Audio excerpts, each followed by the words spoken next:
we're at the point in the draft process where the mock drafts are getting kind of outrageous and boring. So I'm just gonna put together like a little fun video, a little list of the top 5 Texans of all time, and I'm gonna start off with some honorable mentions. On that list, we have Mr. Matt Schaub, quarterback. Matt Schaub, boy, do I miss his prime days. Matt Schaub, as y'all probably know, he's a leading passer in Texans history and our best quarterback in Texans history, and he brought stability to the position that we've never really had. He was good for like a good 4 or 5 years until that 2013 disaster. I don't know what happened to him there. Another honorable mention has got to be Brian Cushing. Ever since Brian Cushing came over, he kind of like became that leader of the Texans defense. And I think Brian Cushing would have actually made the list if it wasn't for those knee injuries he had in consecutive seasons that really slowed him down. Now for the actual list. At 5, we got Mr. Arian Foster. I mean, why not? He is the top running back in Texans history, and he was a dual threat. He did it all. He could pass block, he could go out for a pass, he could run, he could juke. He did it all. He had the power to truck you, but you rarely saw him do it. And my God, were his stiff arms deadly.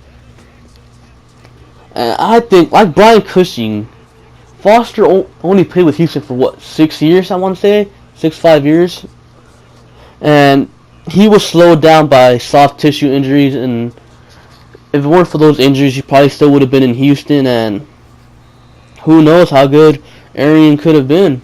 Might have been able to help us this past season, that atrocious offensive line we had. At number 4, we got Mr. Dwayne Brown. Now, Dwayne Brown is our starting left tackle and has been so since 2008. I remember the first season when we drafted Dwayne Brown. My God, was he terrible. I mean, Dwayne Brown was really, really bad. I cannot stress this enough. I thought the Texans made a mistake drafting him after his rookie season.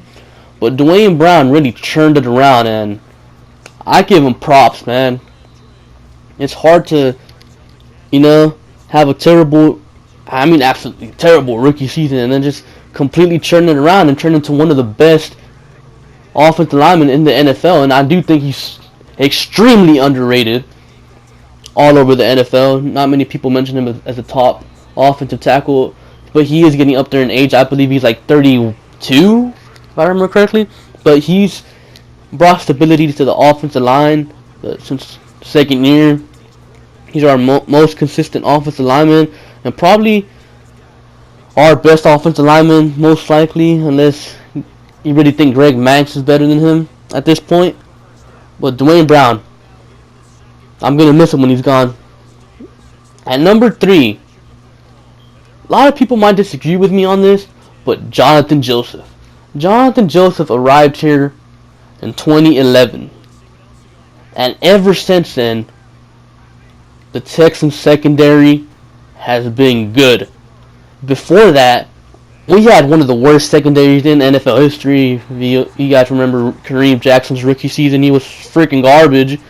So they brought in Jonathan Joseph, and Jonathan Joseph really turned it around, turned our secondary around. He's going into his 7th year with the franchise. He was drafted by the Bengals, but at this point in his career, I think he's most likely going to retire a Houston Texan. Joseph, he's on the final year of his contract as well. But I think we might re-sign him, so he might retire a Texan. These last 2 spots were really difficult for me. I mean, you guys know who they are. But at 2, I'm going to have to put Andre Johnson. Andre Johnson, God, do I miss that guy. Number 80. He was a Texans offense for so many years. It was all him. Thought about the Texans? Stop the Texans? You gotta stop Andre Johnson.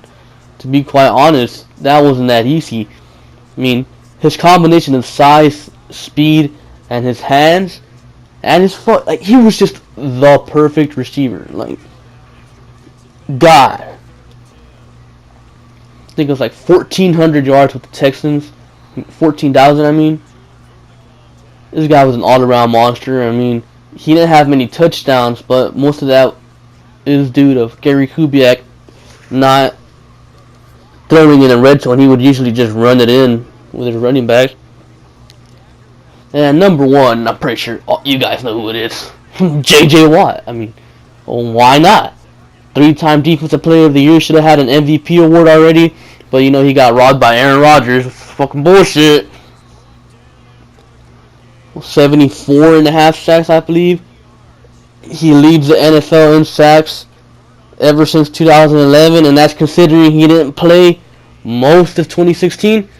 Now, that's impressive. And not to mention those 2 pick sixes he's had in his career, if you count the playoff one, of course. And those offensive touchdowns, God, J.J. Watt is just the best defensive player in the NFL in this generation, and probably when he's done, of all time. And that's my list. And I'll probably